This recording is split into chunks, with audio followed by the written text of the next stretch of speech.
You may not be familiar with the name of a federal law passed in 1931, sponsored by two Republicans named Senator James Davis and Congressman Robert Bacon. But it's something we should all know about. When you hear the words Davis-Bacon, think of the words prevailing wage. Davis-Bacon is prevailing wage. Prevailing wage is a minimum wage you pay for a tradesperson on public works construction jobs. So it could be building a new school, building government buildings, roads and bridges, anything to do with tax dollars. When there's city and state money being used, those wages have to get paid, whether they're union or non-union. Basically, it says, look, if you're going to work in this area, then everyone should be paid the same rate.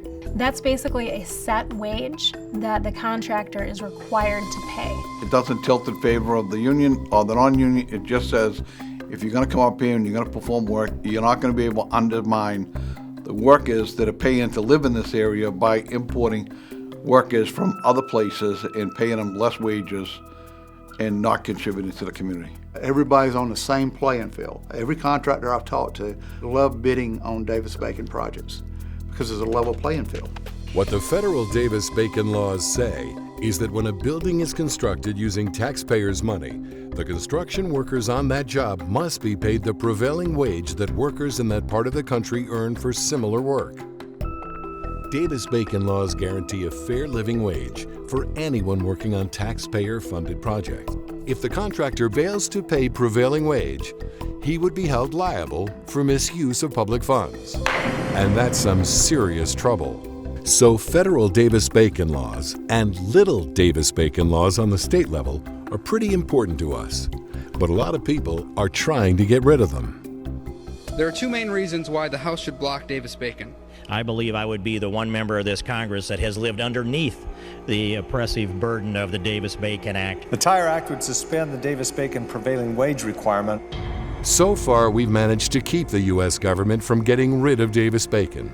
In fact, there are strong supporters of Davis-Bacon laws on both sides of the political aisle, including more than 50 Davis-Bacon Republicans. That's on the federal level. But locally, big corporations and the politicians in their pockets are picking off little Davis-Bacon laws one state at a time.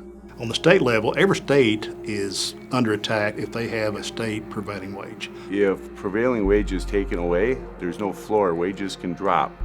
Contractors can pay you whatever they want. They can misclassify you. The safety on job sites would dramatically decrease. It would take longer to get these projects built. It would put us out of business. Oh Lord, it's just, especially the ABC, I mean, the whole non-union sector. We fight that every day. That's why we have a full-time lobbyist in Tallahassee, and we sneak through every year in Florida, right down to the wire, 11th hour. What they say is that they want to save taxpayer money. What they mean is that they don't want to pay construction workers a prevailing wage. We're going to support everybody that supports Davis-Bacon. This is about cutting wages in your local community. Why would you ever want to go back and say, I want to hurt the people I represent? So we want to make sure that local workers are paid a fair wage. Because in my opinion, that is the biggest bill that we have to wrap our arms around. I think our members and all union members need to keep that on their mind on every politician they talk to, every council meeting they go to, know the facts. In our states, we have no state prevailing wage, unfortunately. They just did away with it in our most recent battle in Arkansas a couple years ago. The support we had for the UBC was not reelected, and therefore, those corporate interests and groups came in and were able to get their candidates in place and had the support to vote out prevailing wage. And when enough states repeal little Davis-Bacon, it won't be long before we lose federal Davis-Bacon too. In fact, 23 states do not require prevailing wages on projects paid for by state tax dollars. Take a look at what happened in one state not too long ago. There was elections coming, and West Virginia had always been very, very labor-oriented, strong in the labor movement. And there were 4 seats that were under attack that we were trying to protect and save. So through 14, we were doing everything we could do. They had some candidates that were making statements about going to change West Virginia, and they were going to get rid of these stronghold trade union agreements, and they always claimed that the little Davis-Bacon raised construction costs on projects.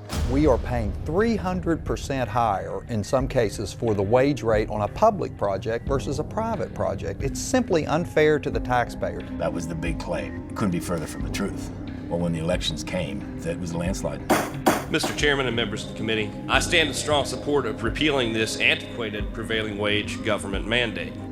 The Democrats lost 18 seats, 18, and immediately they rallied to repeal prevailing wage. By eliminating this outdated and expensive prevailing wage mandate, we will have more resources available for other priorities and get more bang for the taxpayer's buck. And within 4 months' time, they did. It's like hitting a light switch.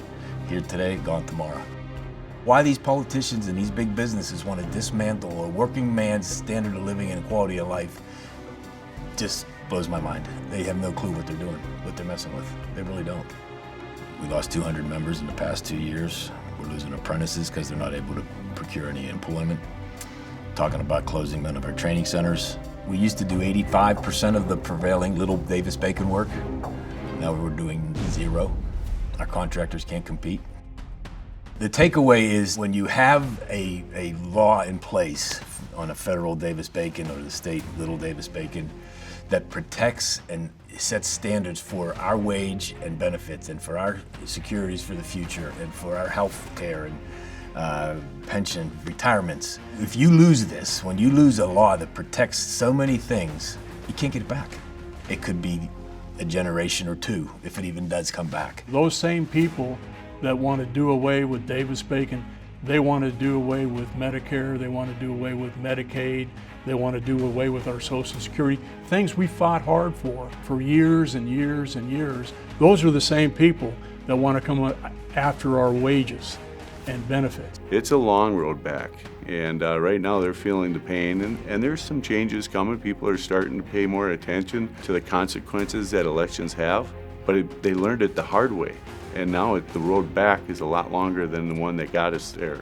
We can protect Davis-Bacon laws by supporting politicians, Democrats and Republicans, who are on our side. Every time there's a politician in our communities, every time there's somebody going for state legislature or on the federal level, it is important to constantly be on top of the issue of prevailing wage and Davis-Bacon. We have to be asking our elected officials, and not just asking, but really ensuring that they are supporting Davis-Bacon every step of the way. Look, we're in a fight.